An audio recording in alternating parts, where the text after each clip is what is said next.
अब तक आपने देखा, पार्ट 1 में देखा, राणा सा ने अपने बेटे देव को एक रास्ते पर लेकर आया था। फिर राणा सा अपने बेटे देव को मम्मी कैसे मरी वो बताता है। अब तक बेटा, हम शादी से वापस इस गांव में आ रहे थे।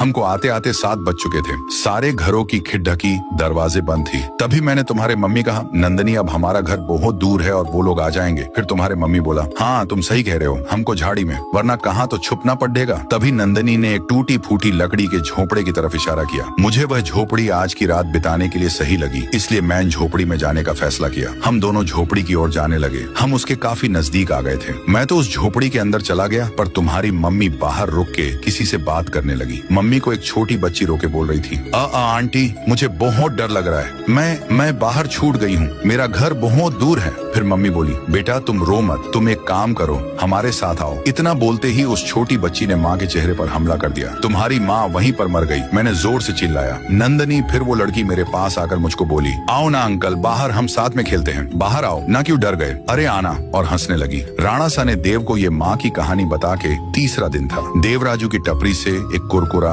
खरीदा, वहाँ राइस स्टार भी था। देव जब कुरकुरा लेकर टपरी से बाहर निकला, जब तक 7 बज चुके थे, चारों ओर घंटी की आवाज आने लगी। अनाउंसमेंट हुई, 7 बज चुके हैं। फिर राइस स्टार चाय पीकर राजू की टपरी से बाहर निकला और वो अपने घर की ओर जल्दी जल्दी जाने लगा। उतने में देव ने उसे आवाज दी, राई भैया। देव उसकी तरफ भागता है। फिर देव ने राइस स्टार को विनंती की, राई भैया 7 बज गए और मेरा घर बहुत दूर है, क्या मैं आपके साथ आपके घर में एक रात के लिए रुके सकता हूँ? फिर राइस स्टार बोला, अरे बावले, ये भी कोई पूछने की बात से चल मारे, साथ मारे घर। फिर देव और राइस स्टार घर के लिए जाने लगे। देव राइस स्टार के साथ उसके घर पर पहुंचे और अंदर गए। उतने में राइस स्टार एक खिड़की बंद करी और दूसरी खिड़की बंद करने गया तो बाहर देव की मम्मी खड़ी हुई थी। देव ने माँ को देखकर जोर से चिल्लाया, अरे मेरी मम्मी आ गए राइस स्टार भैया, जल्दी खिड़की लगाओ। फिर राइस स्टार ये सुनकर बोला, अरे बावड़े कुछ ना हो, मैं तुझे एक जादू दिखाता हूँ। ऐसा करते करते मम्मी दरवाजे के बाहर रुकी थी। देव बार बार बोला, राई भैया वो इंसान नहीं है, जल्दी दरवाजा बंद करो। परंतु राइस स्टार मम्मी को ललकारने लगा और बोला, अंदर आके दिखाना, मुझे तुमसे अच्छे से मिलना है। तभी मम्मी बोली, तुम एक काम करो, तुम ही बाहर आ जाओ, मैं तुमसे अच्छे से मिलूंगी। ये देखकर कर देव को बड़ा आश्चर्य हुआ कि ये अंदर क्यों नहीं आ रही। फिर देव राइस स्टार को बोला, राई भैया ये घर के अंदर क्यों नहीं आ रही? राइस स्टार ने जवाब दिया, बेटा जब तुम्हारे मम्मी को बाशिंदी